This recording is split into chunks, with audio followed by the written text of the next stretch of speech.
एक छोटे से गांव में रामदयाल नाम का किसान अपनी पत्नी सुशीला और दो बच्चों गुड्डू और राधा के साथ रहता था। उनका घर मिट्टी और फूस से बना था।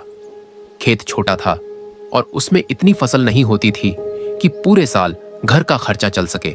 बारिश के भरोसे खेती होती और जब बारिश समय पर ना आती तो रामदयाल की चिंता दोगुनी हो जाती। सुबह होते ही सुशीला घर के काम में लग जाती और बच्चों को पढ़ाने की कोशिश करती। गुड्डू 5वीं कक्षा में था और राधा तीसरी में पढ़ती थी। दोनों के पास न ढंग से कपड़े थे न किताबें, लेकिन पढ़ने की लगन बहुत थी। अक्सर दोनों भाई बहन एक ही किताब से पढ़ाई करते। रामदयाल दिन रात खेत में मेहनत करता।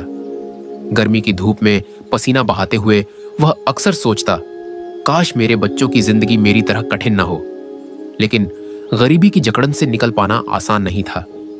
कई बार घर में अनाज इतना कम हो जाता कि सुशीला पानी में दलिया पतला करके सभी को खिलाती ताकि बच्चों को भूखा न रहना पड़े। गांव के अमीर लोग अक्सर उनकी हालत देखकर ताने कसते, इतनी गरीबी में बच्चों को पढ़ाने की क्या जरूरत है, खेत संभालें वही काफी है। लेकिन सुशीला और रामदयाल बच्चों के सपनों को मारना नहीं चाहते थे। वे जानते थे कि शिक्षा ही उनकी जिंदगी बदल सकती है। एक साल गांव में भयंकर सूखा पड़ा। खेत में कुछ भी नहीं होगा। रामदयाल ने मजदूरी करने की सोची और पास के कस्बे में जाकर ईंट भट्ठे पर काम करने लगा।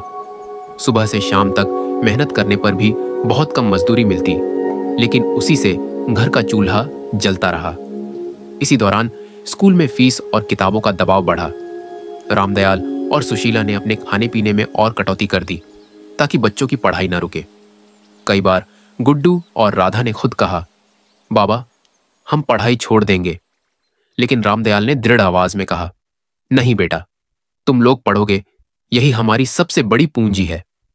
धीरे धीरे बच्चों की मेहनत रंग लाने लगी। गुड्डू स्कूल में हमेशा अव्वल आने लगा और राधा भी अपनी कक्षा में सबसे तेज छात्रा बन गई। गांव के लोग जो पहले ताने कसते थे अब उनकी तारीफ करने लगे। कुछ सालों बाद गुड्डू को शहर के एक अच्छे कॉलेज में छात्रवृत्ति मिल गई। यह सुनकर सुशीला की आंखों में आंसू आ गए। हमारे बेटे की किस्मत बदल रही है। राधा भी मेहनत से पढ़ाई करती रही और गांव की अन्य लड़कियों के लिए प्रेरणा बन गई। रामदयाल और सुशीला भले ही गरीब रहे, लेकिन अपने बच्चों को शिक्षा देकर उन्होंने उनकी जिंदगी में नई रोशनी भर दी। उनकी गरीबी ने उन्हें तोड़ने के बजाय और मजबूत बना दिया। आज भी गांव वाले कहते हैं, गरीबी से बड़ा कोई दुख नहीं, लेकिन अगर हिम्मत और शिक्षा हो तो सबसे बड़ी दीवार भी टूट जाती है।